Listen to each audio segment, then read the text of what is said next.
Hello everybody, it's Mrs. Lollipop here, along with Mr. Lollipop, who will be our special guest today.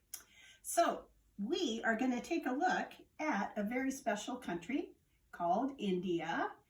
And next time we're together, I'll show you a more detailed map.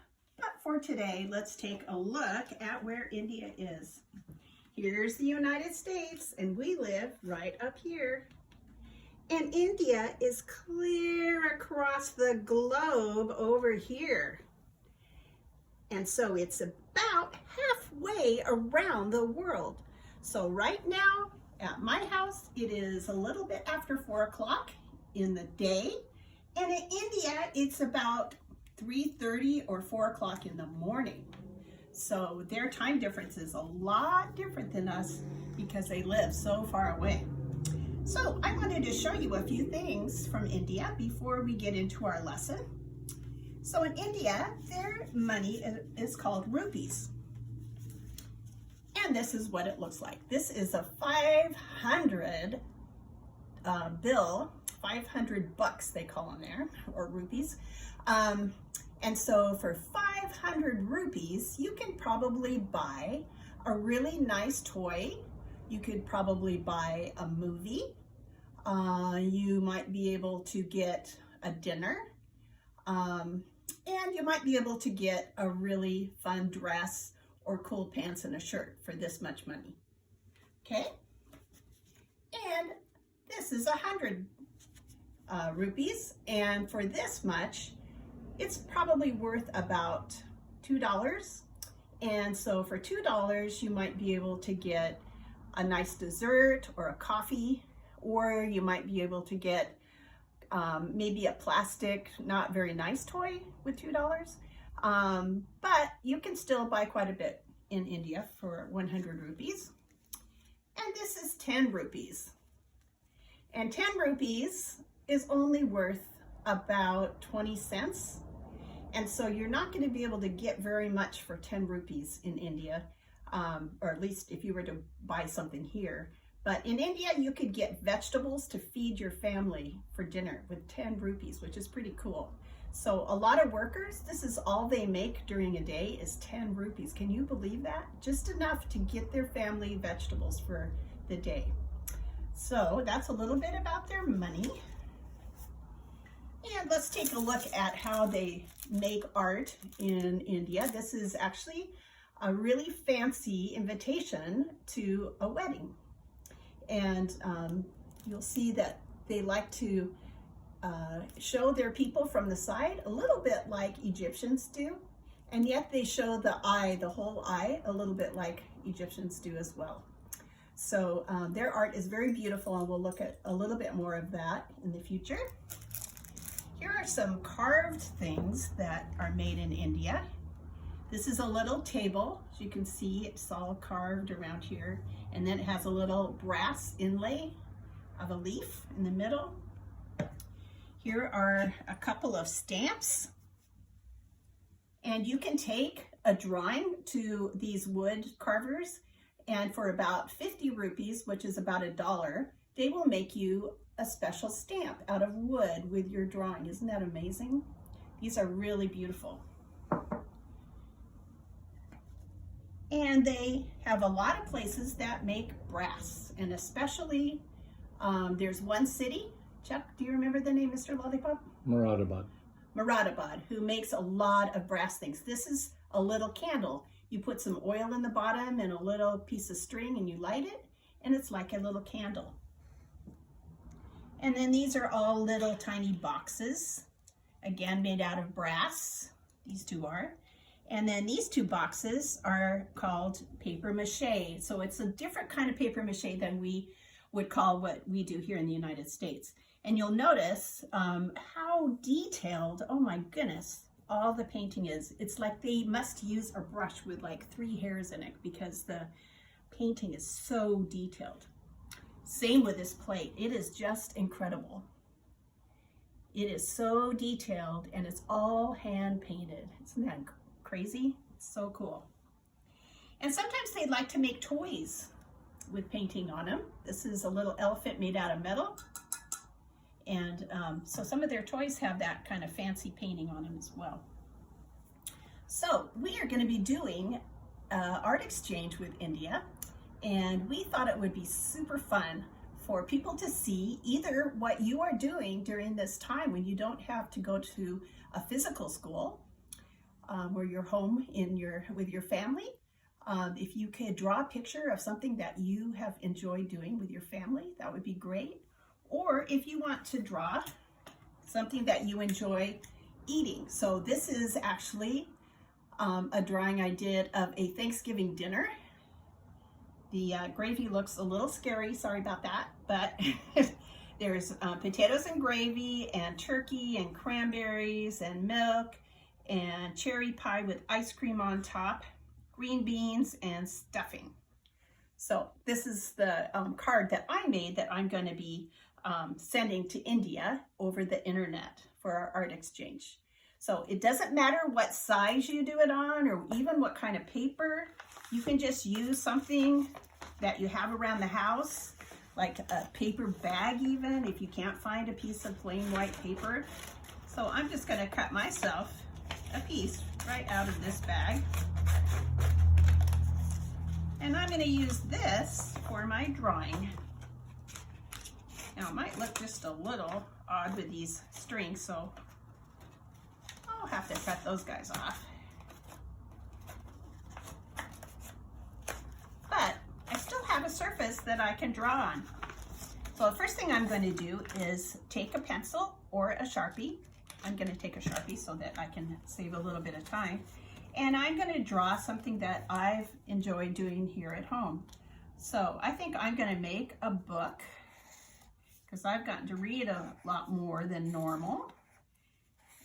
And I even got a brand new book today that came in the mail. I'm so excited, from my sister. So I'm just going to draw a book, and maybe I'll put a little bit of writing on it. And maybe I'll show some hands holding the book too. And since I'm using a Sharpie, I can't really erase, but I'll go ahead and finish this, and next time I'll show you what it looks like, okay? All right, so I'm just gonna draw a little book with some hands holding it. Maybe I'll have some things in the background to show I'm at home. So that will be my idea for my drawing. And also just want to remind you about your sketchbook. Hopefully you brought it home from school. And there's those 3 drawings. So I made myself my own little sketchbook. And so I started doing my exercises in here, 3 exercises every day. And please be sure to try the bimanual exercise where you have a pen in each hand. It's so cool. So these are just quickly some of the ones I've done. I date them each day so I can see my progress, see if I'm getting any better. And I kind of think I am getting better. See over time. I guess I skipped a page there. Okay, I think this was the last one I did. Yeah. So I hope you're keeping a sketchbook with your 3 drawings every day. It should only take you about 10 minutes to do that. All right, we have a very special guest. Hi, you guys. I'm Mr. Lollipop, and I'm here today to read a story for you. This story is from India. I hope you enjoy it. It's about the snake charmer. Raj lived in a little white house near the Ganges River with his wife Akba. They were very poor, but always happy. Raj earned his living as a snake charmer. Every morning he would carry a pot with a deadly snake, his mat, and his pipe to the village square. There he would unroll his mat, sit down, take the lid off the pot, and start to play his pipe. People would come to watch. Slowly the snake would poke its head out of the pot, swaying with the music. You can see the snake, and here's the pot. Everyone knew that this was a very poisonous snake, so they didn't come too close. But they did throw a few coins to Raj. At the end of the day, Raj would stop playing. The snake would disappear into the pot. Raj would put the lid on the pot, roll up his mat, tuck his pipe under his arm, and carry the snake pot home. One night, after supper, Raj turned to Akba. "Tomorrow, I'll walk to the town with my snake. There are more people there than in our village, and they have more money to spend." So the next day, Raj set off at dawn. As soon as he reached the town, he sat down and started to play his pipe.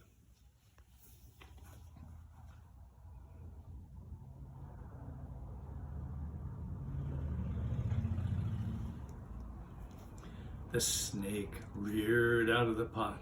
A huge crowd gathered around him. They all laughed and they cheered and they tossed Raj lots of gold coins. He had never seen so much money in his whole life. That evening, Raj collected all the gold, picked up the pot, his mat, and his pipe, and hurried home. He didn't see, though, the three robbers that were watching him. "That snake charmer's got a lot of gold. Let's steal it," growled one. And they followed Raj back to his house. Raj showed Akba all the gold he had been given in the market. She was delighted. "We're rich. Now we'll be able to eat well, and I can have a new sari." "You're a very clever man," she cried, hugging Raj. She put the gold in a big pot. "Tomorrow we must find somewhere safe to hide it," she said.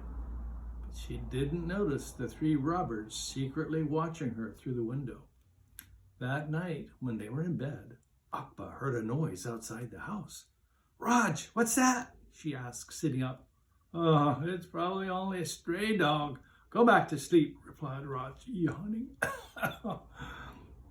"I'm worried about the gold," said Akba. She got out of bed, picked up the pot of gold. Then she looked at the snake pot. "That's just as precious," she said. And so she carried both pots up to the top of the house where she thought they'd be safe. Then she went back to bed and back to sleep. Outside, the robbers whispered amongst each other. "That silly woman has put the gold upstairs," said one of them. "We'll have to stand on each other's shoulders to get to the window," said another. "I'm the smallest. I'll climb on top of you two, slip through the window, and hand down the pot." As quietly as they could, the robbers carried out their plan. The smallest robber grabbed the pot, and together they hurried back to their den. "We're rich! We're rich!" they shouted, dancing around. One took off the lid of the pot to look at the money, and instead of gold, a deadly snake slithered out. "Run! Run for your lives!" he shouted. And the three robbers were so frightened they rushed out of their den and into the forest, never to be seen again. In the morning, Raj walked up the stairs to take his snake to town again. "But there's only one pot here," he called Akba. "Someone must have stolen the other one." Akba took the lid off the pot and looked in. It was full of gold. "They took the wrong pot. What a horrible surprise for someone," she laughed. Raj unrolled his mat outside the house, sat down, and started to play his pipe. After a little while, the snake came slithering along. Raj picked it up, dropped it into his pot, all ready for another day's work. The end. Thank you, Mr. Lollipop.